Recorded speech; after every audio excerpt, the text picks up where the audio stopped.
The aurora borealis. The famous display, better known as the Northern Lights, may make an appearance this weekend to select lucky skygazers who may already be on the lookout for one of the year's best meteor showers.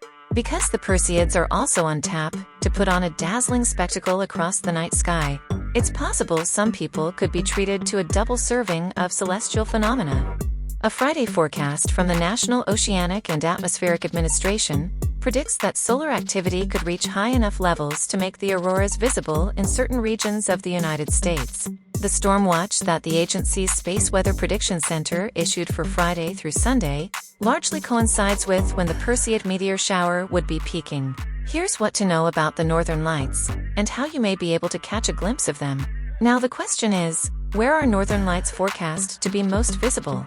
The coronal mass ejections, clouds of plasma and charged particles, making their way toward our planet, could be strong enough to drive a geomagnetic storm that makes the auroras visible. NOAA forecasters use a 5-level G-scale to measure the intensity of geomagnetic storms, which are caused when coronal mass ejections release solar particles and electromagnetic radiation toward our planet. If the incoming geomagnetic storm reaches a moderate G2 level as predicted, the auroras may become visible over some northern and upper Midwest states, from New York to Idaho, according to NOAA. Such electromagnetic activity will only increase as the sun continues to reach the height of its 11-year solar cycle, which NASA said is expected to be in 2025. What that so-called solar maximum means for us is that the risk increases for disruption to satellite signals, radio communications, internet, and electrical power grids. But so too does the potential to see some of these impressive Northern Lights displays. When can you see the Northern Lights? The upcoming solar storm will have particles flowing from the sun that get caught up in Earth's magnetic field, causing colorful auroras to form as they interact with molecules of atmospheric gases. The resulting glowing green and reddish colors of the aurora may be quite a sight to see, if you look up at the right time. NOAA has been tracking 2 coronal mass ejections that erupted Wednesday from the sun, and an additional one that launched during a Thursday, a solar flare. The 3 ejections are hurtling toward Earth and should arrive late Friday, according to NOAA's Space Weather Prediction Center's forecast discussion. If the weather is clear, the best aurora is usually visible within an hour or 2 of midnight, according to NOAA. The agency maintains an aurora dashboard that should help skygazers track the phenomenon. What are the Northern Lights? Display, dazzled in May.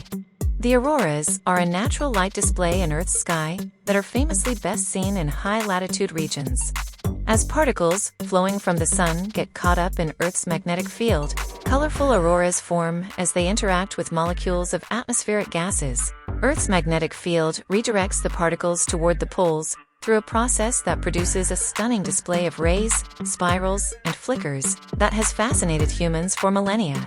In May, a rare, powerful geomagnetic storm unleashed spectacular views of the Northern Lights, visible to skygazers in the US and across the world. The celestial show came after NOAA issued a rare storm watch for the first time in 19 years for a geomagnetic storm classified as a G4, a single level away from being the most severe solar storm possible.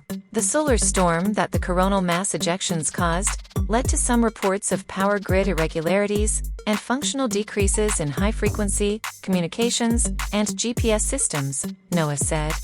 But because the sun is at the height of its 11-year cycle, the storm also created optimal conditions for the auroras to put on a light show for far more Americans than usual.